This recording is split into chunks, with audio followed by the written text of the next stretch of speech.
आज के case studies के इस लेक्चर में बात करेंगे, क्या पति के उल्टे दिन आ गए हैं? वास्तविकता में पति के बुरे दिन चल रहे हैं, जबकि पति का केस कोर्ट में पहुंच गया है।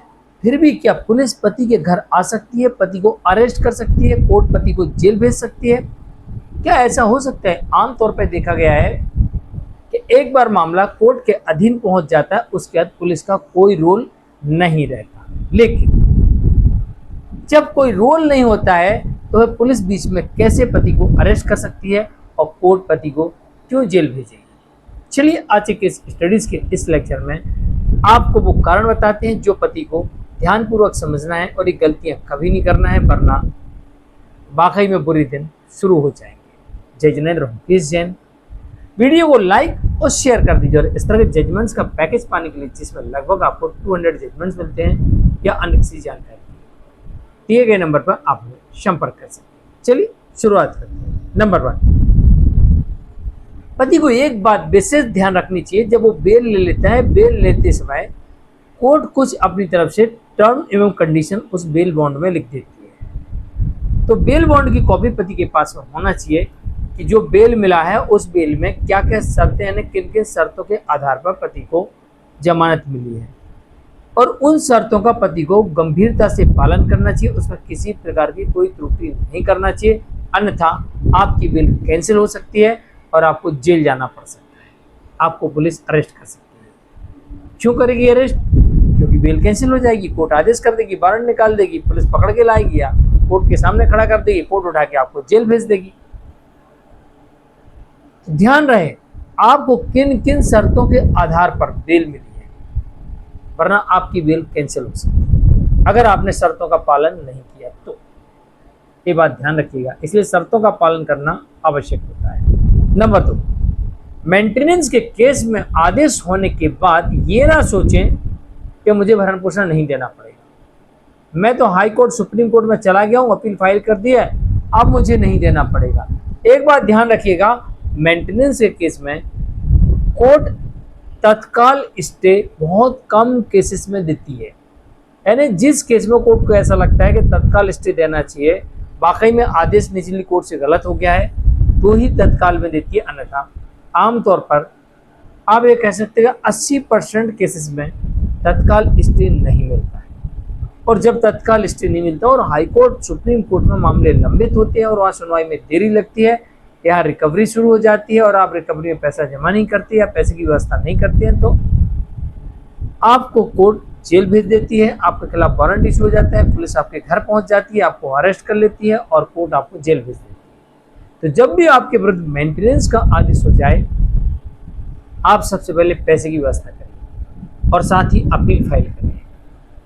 अगर अपील में आपको ऐसा लगता है कि मैं अपील फाइल करूंगा और अपील में मेरे पक्ष में आदेश आएगा, तो आप निश्चिंत रहें। अगर आपको ऐसा लगता है कि नहीं आएगा, आ सकता है, हो सकता है, कर दिया है, देखेंगे, तो पैसे की व्यवस्था जरूर करें, अन्यथा आपको जेल हो सकती है। नंबर 3, केस के दौरान विवाद ना करें। कई बार ऐसी परिस्थिति देखी है, केस के दौरान विवाद हो जाता है। कारण क्या होता है? छीटाकशी करना, उत्तेजित करना, साथ ही किसी एकांत स्थान पर बुलाना, बातचीत के लिए, हंसाने के लिए, उकसाने के लिए, या फिर आप ही 2 कदम आगे बढ़ के मीटिंग करना चाहते हैं, उनके घर पहुंच गए, तो ऐसी स्थिति में अगर विवाद उत्पन्न हुआ, आपके खिलाफ FIR हो सकती है, पुलिस आपको अरेस्ट कर सकती है, कोर्ट आपको जेल भेज सकती है। तो सावधान रहिए, सतर्क रहिए। नंबर 4, केस के दौरान विपक्षी के घर नहीं जाना चाहिए।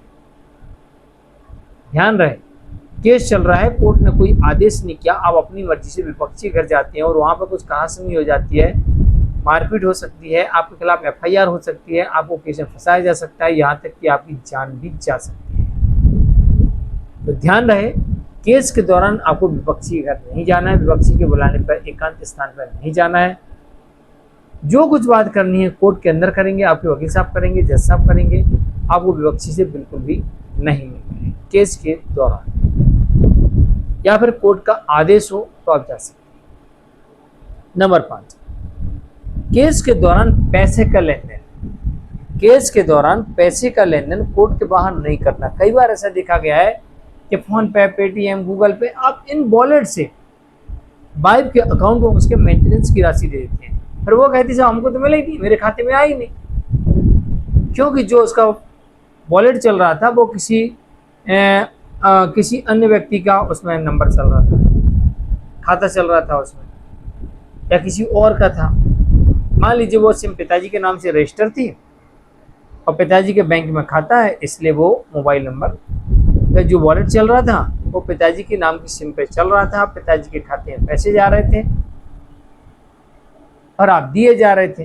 तो पैसा पत्नी को देना था, पिताजी को पैसे जा रहे थे। तो कभी भी आप वॉलेट के माध्यम से पैसे ना दें।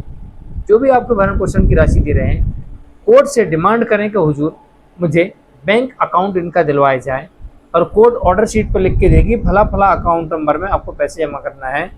आप उस अकाउंट में बैंक में जाइए, पैसे जमा करिए, रसीद लेके आइए, या फिर नेफ्ट वगैरह और भी जो अन्य साधन है उनसे आप कर सकते हैं। इसके अलावा आपका कोई एग्रीमेंट हुआ है, सेटलमेंट हुआ है, और उस सेटलमेंट के अकॉर्डिंग आपको पैसा देना है और आपने कोर्ट के बाहर पैसा दे दिया और सामने वाला मुकर गया कि हमको कोई पैसा नहीं मिला, क्योंकि आपने कैश दिया, सामने वाला मुकर गया, कोर्ट के बाहर दिया, सामने वाला मुकर गया, वो कहते हैं साहब देखो ने एग्रीमेंट किया, अब ये दे नहीं रहे, तो एग्रीमेंट से मुकर रहे हैं।